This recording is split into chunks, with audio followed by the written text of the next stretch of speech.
Hello students.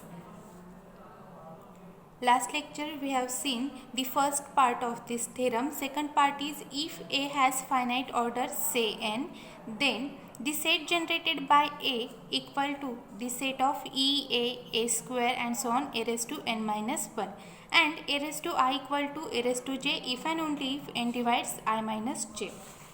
In first video we have seen that given order of A equal to n means finite order, that is a raised to n equal to e. To show that this set generated by A equal to the set of a square and so on a raised to n minus 1, that is to show that either it is subset of this or this is subset of this.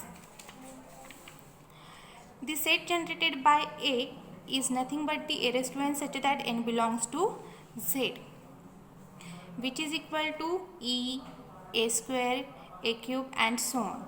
Means this set e, a square and so on a raised to n minus 1 is subset of this set. Give as equation number 1.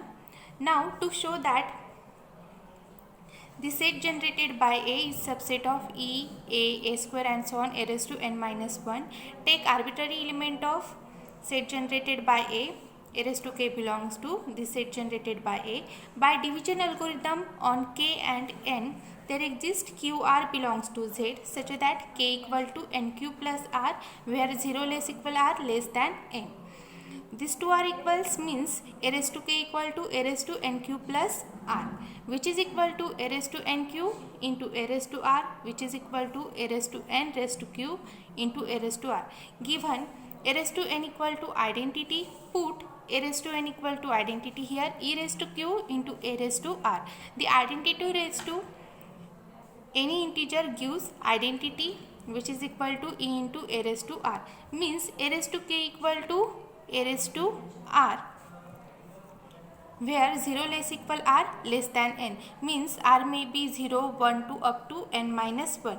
Means a raised to k belongs to the set of e, a square and so on a raised to n minus 1. That is, here we take a raised to k belongs to this set and here it is goes in this set. So the set generated by A is subset of the set e, a square and so on a raised to n minus 1. Give as equation number 2. By 1 and 2 we get the set generated by A equal to the set of e, a square and so on a raised to n minus 1. Now we suppose a raised to I equal to a raised to j, and then we show that n divides I minus j. And next, conversely, suppose n divides I minus j, we will show that a raised to I equal to a raised to j. We suppose a raised to I equal to a raised to j to show that n divides I minus j, a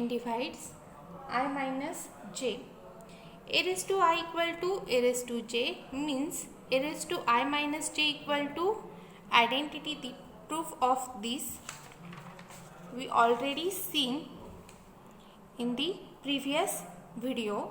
A raised to I minus j equal to e. By division algorithm on n and I minus j, there exists q r belongs to z such that I minus j equal to nq plus r, where 0 less equal r less than n. This 2r equal means a raised to I minus j equal to a raised to nq plus r, which is equal to a raised to nq into a raised to r, a raised to I minus j. Here a raised to I minus j equal to identity e equal to also a raised to n equal to identity, since a raised to r, because given order of A is finite, so a raised to n equal to identity. E raised to q is e into a raised to r. A raised to r into identity gives a raised to r. Here we get a raised to r equal to e, which is contradiction to order of a equal to n, that is a raised to n equal to identity and n is the least positive integer, that's why we can say that order of a equal to n. But here we get a raised to r equal to identity and condition is that 0 less equal r less than n, means here we get r is the least positive integer such that a raised to r equal to identity, that's why it is, which is contradiction to order of a equal to n. So r must be 0, r must be 0, therefore I minus j equal to n cube plus r becomes I minus j equal to n cube, which implies n divides I minus j, q belongs to z, n divides I minus j means n divides inwards, n divides I minus j. Now conversely, suppose n divides I minus j, conversely suppose n divides I minus j, by definition there exists an integer k belongs to z such that n divides I minus j implies n divides I minus j, there exists integer k belongs to z such that I minus j equal to n into k. This two are equal means a raised to I minus j equal to a raised to nk, which is equal to a raised to n raised to k, which is equal to e raised to k. A raised to I minus j equal to e raised to k, which is equal to identity. A raised to I minus j equal to identity, which implies a raised to I equal to a raised to j.